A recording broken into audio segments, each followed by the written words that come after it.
जाजपुर जिला धर्मशाला विधानसभा आसन पर कांग्रेस विधायक प्रार्थी किसान पंडा गुरुवार दिन समर्थक मान गहन में प्रार्थीपत्र दाखल कर आज सकाळे जन्ममाटी बड़ मंगलपुर ग्राम देवती करंजई मां जेमाशुणी मंदिर में पूजार्चना करने शुभबेला अनुसार पुष्प सज्जित खोला जीपे समर्थक गहन में कांग्रेस विधायक प्रार्थी श्री पंडा एक विशाल शोभा बाहरी जाजपुर जिलापाल कार्यालय पहुंची अतिरिक्त जिलापाल तथा धर्मशाला विधानसभा क्षेत्र पर रिटर्निंग ऑफिसर नवकृष्ण जेना निकट निजर प्रार्थीपत्र दाखल करते शोभा हजार हजार समर्थक बोलेरो बाइक दलीय पताका लगे नाराबाजी देते वरिष्ठ कांग्रेस नेता स्थानीय नेतृमंडली महिला नेत्री समेत हजार हजार कर्मी सामिल होते। धर्मशाला माटी आज धर्मशाला जनसाधारण धर्मशाला भाई भौणी नाई नथिया समस्या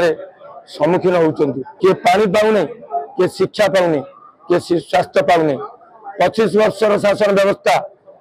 ये निर्वाचन 25 वर्षर शासन व्यवस्था को धूलिसात करदेव ये धर्मशाला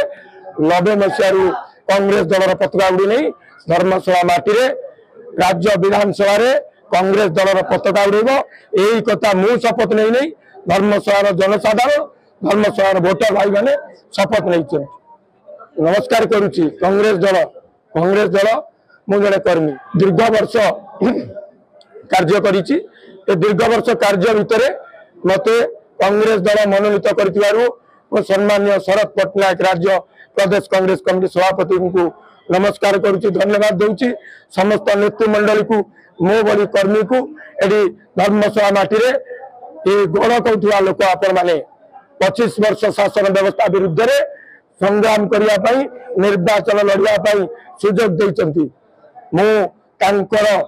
जो भरोसा यही मत सुजोग मु निश्चित भाव में संग्राम एवं करी अनुभव करेंगे से माने